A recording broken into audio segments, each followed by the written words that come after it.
Salut à toi, c'est Thomas de la chaîne de l'excellence du service et aujourd'hui je vais te parler d'un gros divorce. En effet, c'est officiel, après 15 ans d'union, Adidas veut se séparer de sa filiale Reebok. Pourquoi? Quelles sont les raisons de cette vente? Je t'explique tout ça dans cette vidéo, mais avant ça, n'oublie pas de télécharger le livre blanc. C'est plus de 50 pages de conseils pour t'aider à enchanter tes clients.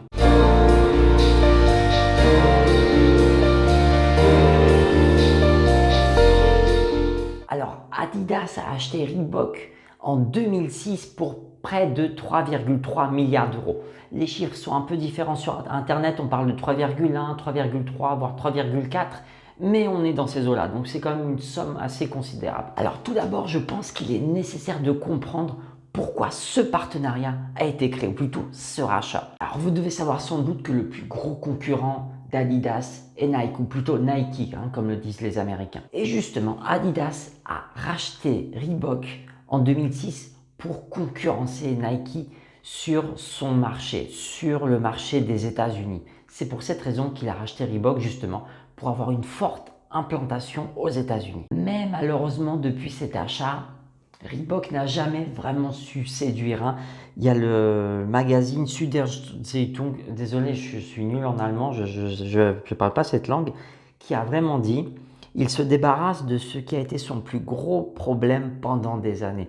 C'est voir la mentalité justement des actionnaires de la presse de justement avoir racheté Reebok. Les actionnaires n'ont jamais apprécié cette décision. Justement, moi j'étais un peu étonné en tant que particulier lambda, j'avais jamais creusé le sujet avant et je me suis dit Reebok, bon, ils ont réussi pas mal de choses ces dernières années, notamment avec l'émergence du CrossFit qui est devenu hyper populaire déjà aux États-Unis, puis dans toute l'Europe et sur toute la planète globalement.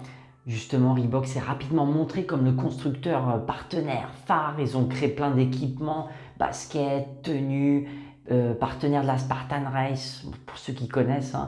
Donc voilà, on est surpris de pourquoi ça ne marche pas. Pour les amateurs et connaisseurs de MMA, Reebok était également le fournisseur officiel de l'UFC, la plus grande et la plus prestigieuse des fédérations de MMA dans le monde. J'y étais parce que bon, le partenariat s'est terminé il n'y a pas si longtemps que ça, mais pendant un bon moment, il n'y avait plus les marques Venom, Hayabusa, les marques historiques d'équipementiers d'arts martiaux. C'est Reebok qui a tout raflé. Maintenant, Adidas veut se concentrer sur Adidas. D'ailleurs un peu triste parce qu'en 2019, les ventes de Reebok avaient vraiment augmenté, ils commençaient vraiment à être dans le vert.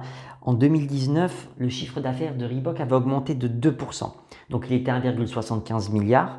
Par contre, il représente très peu du global d'Adidas qui, lui, a généré 23,6 milliards de chiffre d'affaires. Donc on voit que Reebok est vraiment tout minuscule dans le groupe Adidas. C'est très peu. Il génère très peu de ventes sur l'ensemble des marques d'Adidas. C'est vraiment, en fait, une entrée sur le marché américain, c'est là où il générait le plus de ventes. Et c'est justement ça qui a fait perdre le plus de chiffre d'affaires, c'est d'être vraiment dépendant du marché américain. Justement, au troisième trimestre 2020, Reebok a perdu 7% de ses ventes contre seulement 2% de recul chez Adidas. Donc vous voyez, il a vraiment subi bien plus de pertes qu'Adidas qui était également plus présent en tout cas sur le marché européen. Je pense, et c'est vraiment mon analyse personnelle, que Reebok est bien plus présent sur tout ce qui est événements sportifs. On parlait de l'UFC, on parlait de la Spartan Race, des événements CrossFit qui ont une vraie ampleur aux États-Unis. Et c'est également une marque qui est très présente dans les salles de sport avec le partenariat avec les Miles. Je ne sais pas si vous connaissez, ou les Miles, M-I-L-E-S, qui sont très présents dans les salles de sport. Je ne sais pas si vous avez fait attention, mais ils ont également un partenariat avec Reebok. Là où au contraire Adidas c'est plus présent, on va dire, dans le sportswear, dans les tenues casual, etc. Par exemple avec les fameux Stan Smith, etc. Donc il est pour moi bien plus diversifié dans son offre. Tout ça a fait que finalement Adidas voyait déjà un gros problème chez Reebok depuis quelques années. Et là, je pense que c'était vraiment la goutte d'eau. Et ils se sont dit finalement, c'est peut-être beaucoup d'efforts pour pas grand-chose. Parce que finalement, Reebok, c'est quoi? Dans le groupe Adidas, c'est une petite goutte d'eau. Il représente vraiment peu en termes de chiffre d'affaires. Et malheureusement, Reebok, maintenant, c'est quoi? Je reprends les chiffres, hein. C'est 803 millions d'euros.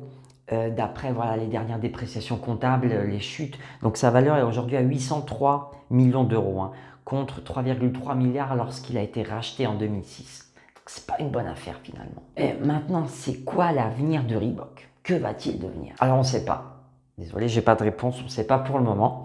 En tout cas, voilà, on aura des nouvelles le 10 mars, lorsqu'Adidas va présenter sa stratégie, sa vision jusqu'à 2025. Donc c'est là où il donnera plus de détails sur cette stratégie et sur l'avenir de Reebok dans la marque, au sein de la marque Adidas ou pas justement. On a aussi quelques rumeurs qui circulent en Allemagne, notamment dans le mensuel allemand Manager Magazine.